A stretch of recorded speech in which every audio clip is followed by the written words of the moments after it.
I want to show you how to unzip these files correctly, because some of our customers complain that they don't find our designs. This happens because usually downloads is a folder full of other things that people download, and the place gets crowded and the folders just get lost. Because Etsy doesn't allow us to upload more than 20 megabytes, we have to split the designs in multiple archives, and this is why we have so many archives in our downloads. For example, for this bundle, as you can see, we have 5 zip archives. I'm going to select all of them. So you have to be careful how many files you download. If you have a crowded place, the best way is to select a place that is not so crowded.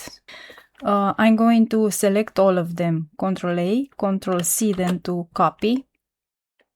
And then I'm going to go to the folder I already created for this tutorial, and I'm going to paste it. Ctrl V. And now I have all of the archives.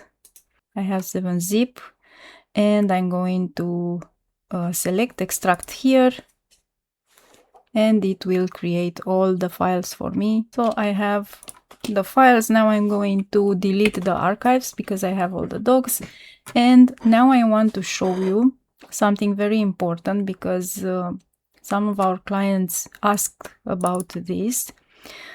You can see here, for example, the French Bulldog comes in multiple colors. So we have French Bulldog black and white, French Bulldog fawn, and one color.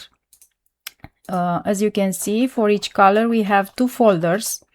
One is French Bulldog black and white designs, and the other one is doc from documentation.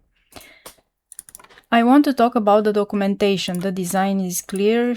It contains all the files. As you can see, DST, AXP, and so on, JFPES, and so on.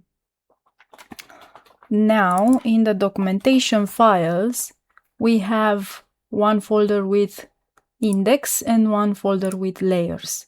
In the index folder, you can find for this design, for black and white French Bulldog, you will find all the sizes. As you can see here are all the sizes, stitches, and the name of the file. Why this is important? Because in a bundle there are many files and you can get confused. So this will help you to select the right size and the right design, because again, these files come in applique version and in fill stitch version. And here is the fill stitch version. The dogs can have a lot of stitches, and the applique cuts the time to embroider. Some people will love this, some will want the fill stitch to be present, so we created that one. This is the fill stitch. As you can see, it has much more stitches, and it doesn't have that option to add fabric. Now, if you select, let's say, the 4-inch size, French Bulldog applique 4-inch size, I just go, because I can see here the dimension, I just go to the French Bulldog black and white design, and I select the 4-inch.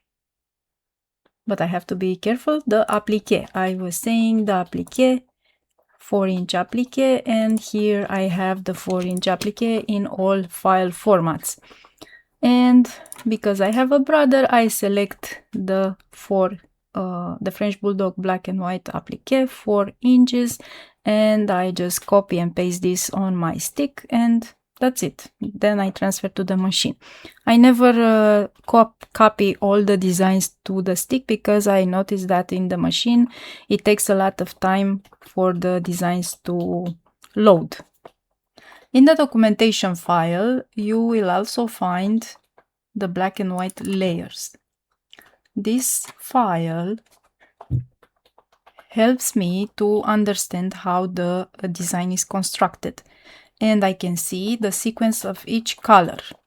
layers actually means colors. So the first color is white, then it's another type of white. Just I created this so the machine will stop. And this is actually the applique for the white part. All of this is white. Then this is the placement stitch for the white fabric. This is the tack down stitch for the white fabric. Then it creates the details of the white. So these stitches that covers the fabric. Then it goes and creates the placement stitch for the dark background, let's say, to add the black fabric. Then it creates the tack down stitch, then the eyes, and here it creates the details. Then it creates the highlights of the eyes and the details of the eyes. This is important because I can skip different parts of this design. For example, I don't want to add fabric, let's say. So I just can skip to the third layer, the third color. I stitch this one, then I jump to the sixth, and then I stitch until the end. And I will have no fabric underneath. Here I have the color code. All of our designs are created with Madeira Poly catalog, and this is corresponding to the Madeira catalog. Take the code from here, and I go in the software I have, for example in Embrilliance, and I just change the catalog. If you don't have a software, then another option is to search online on Google, for example, to search online for converters.